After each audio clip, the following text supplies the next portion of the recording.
Hello everybody and welcome to my RStudio tutorial. Today I will be teaching you how to perform non-parametric tests on this really useful program. First of all, what exactly are non-parametric tests? Well, long story short, they are tests that make less assumptions about the population and its distribution, and therefore they are more solid when we have a really big problematicity in our data. That is, lots of outliers, asymmetric distribution of the data, multimodality, all this kind of stuff. So here you have two football leagues, the Spanish League and the UK's Football League, Premier. So I'm gonna import them, well, they are already here. So yeah, here's the how much the team spent on players and how much how much money they got from their own player by selling players, and this is the balance, which is the difference between these two.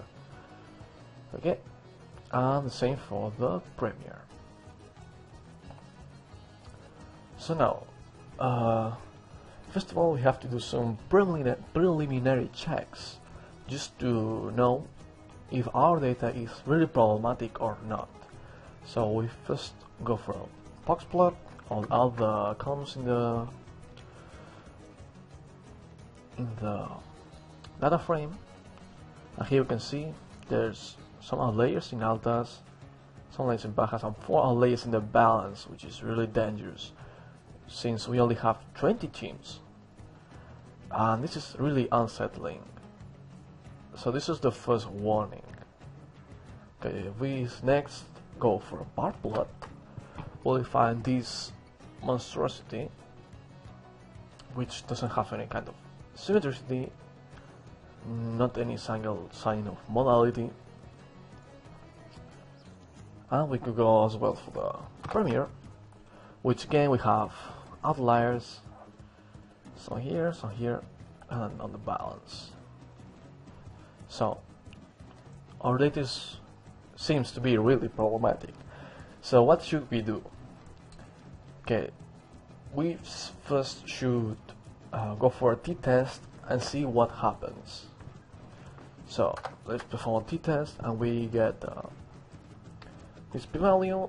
The null hypothesis is that there is no difference between the means of the both leagues' income balance, and the alternative hypothesis is that the difference between the means is not equal to 0.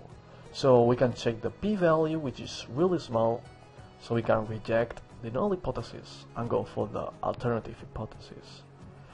So what does this tell to us? Well, first of all, that there is a difference between the balance of both leagues. We don't know how much, but we can assure there is a difference. Okay, but we already know that our data is problematic, so what should we do? Okay, so we should go for the non-parametric version of the t-test, which is the wilcox.test. So this is the non-parametric version of the t-test, and it essentially does the same. So we go for the wilcox.test and we get this p-value, which is in fact smaller than the one we got before. So now that we've used another kind of test, we can assure more confidently that there is a difference between the leagues. We don't know how much, but at least statistically we can say that there is. So now you'll be wondering how to perform a non-parametric ANOVA. So first of all, we need many data frames to operate with. So here I have imported the BBBase 2006 and 2007 balances, just like we did before. So what we want to know now is if there was difference between all these years. So we should use ANOVA for this.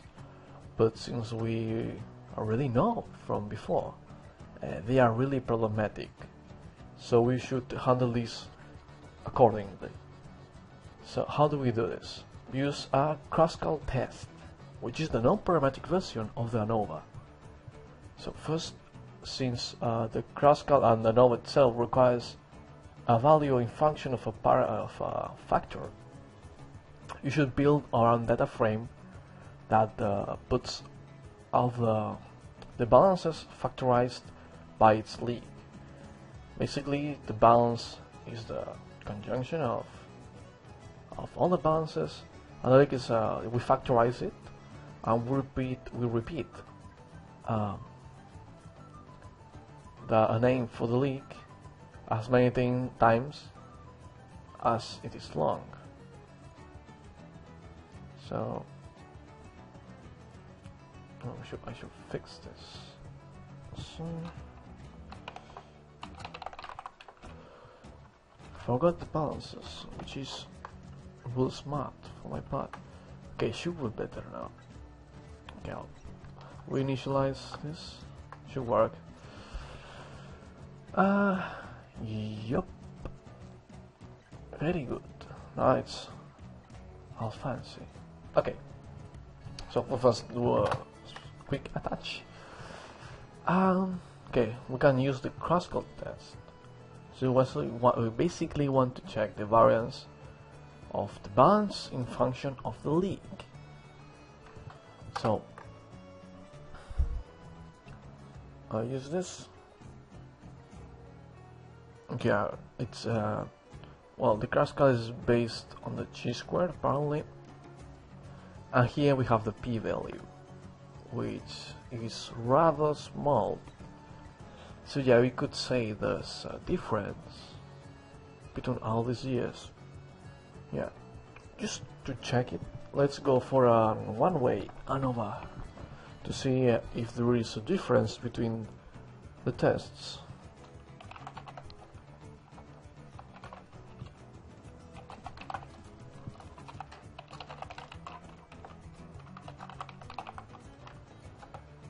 Okay, so here we go for a one-way ANOVA, and we get this. So we get almost twice as big p-value here. So since our data is problematic, I think the non-parametric test is more solid. Regardless, it's small in both cases, so we can confidently say that there's a difference. So, thanks for watching. I hope you learned something from my tutorial, and see you again.